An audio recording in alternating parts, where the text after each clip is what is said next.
Hello दोस्तों, welcome to construction education channel. आज हम सेप्टिक टैंक डिज़ाइन पे बात करेंगे।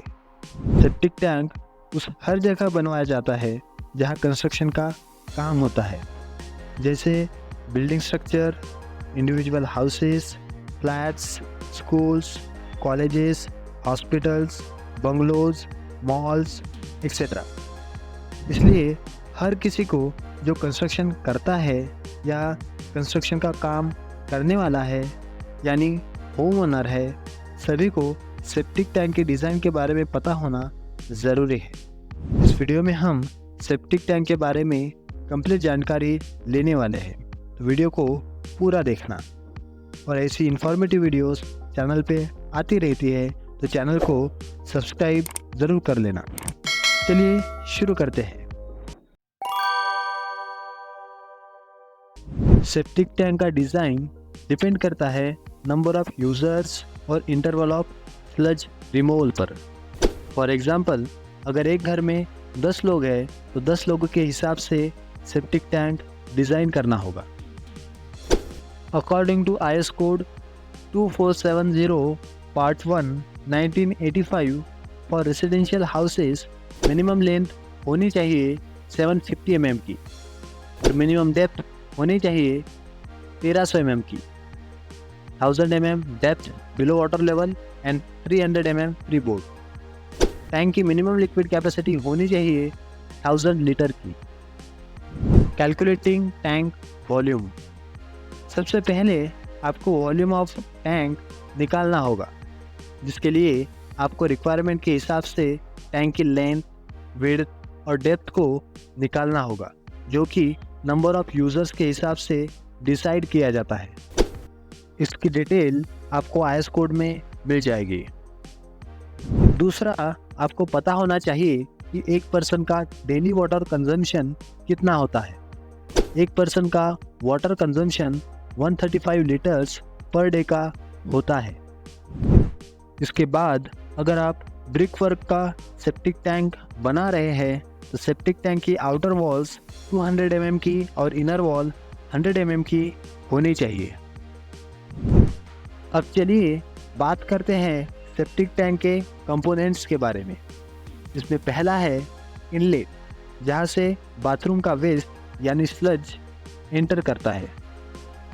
टैंक में 2 चेम्बर्स होते हैं, प्राइमरी और सेकेंडरी, जिसके बीच में होती है बफेल वॉल, जो दोनों चेम्बर्स को डिवाइड करती है। स्लज इनलेट से प्राइमरी चेम्बर में एंटर करता है और डिकम्पोज होकर वेस्ट वाटर सेकेंडरी चेम्बर में आउटलेट के थ्रू बाहर निकल जाता है और सीवरेज सिस्टम में चला जाता है।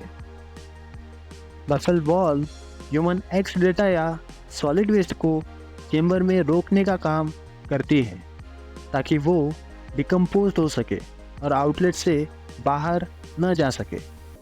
याद रखें कि इनलेट और आउटलेट पाइप का डायमीटर 100 mm और वेंट पाइप का डायमीटर 50 mm से कम नहीं होना चाहिए, और इनलेट पाइप का लेवल आपके आउटलेट पाइप के लेवल से ऊपर होना चाहिए, और इन दोनों में मिनिमम डिस्टेंस 6 इंच होना चाहिए, यानी इनलेट पाइप आउटलेट पाइप से मिनिमम 6 इंच ऊपर होना चाहिए।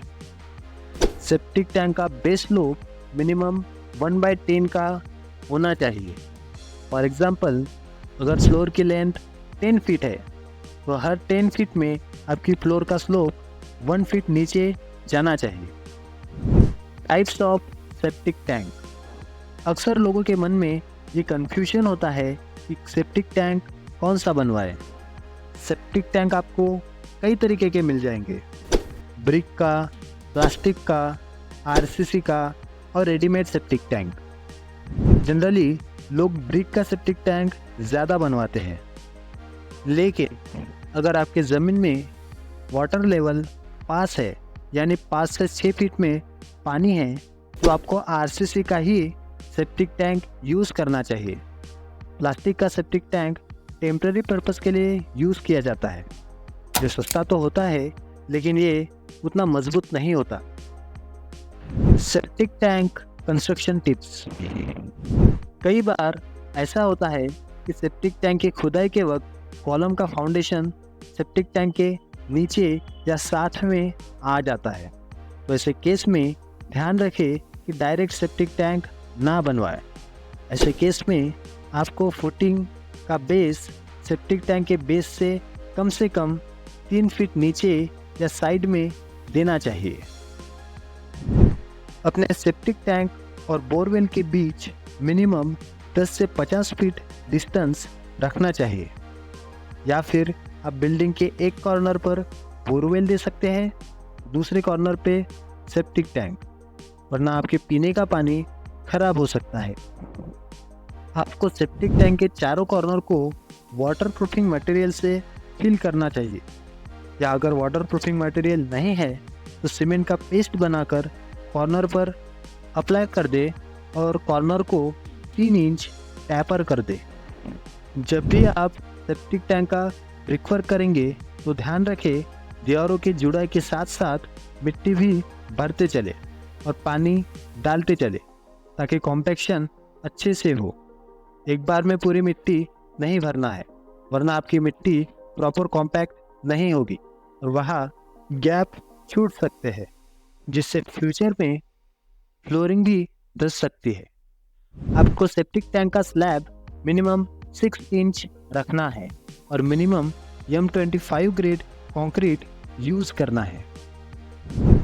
सेप्टिक टैंक के क्लीनिंग के लिए हर चेंबर के टॉप सरफेस पर मैनहोल ज़रूर दे।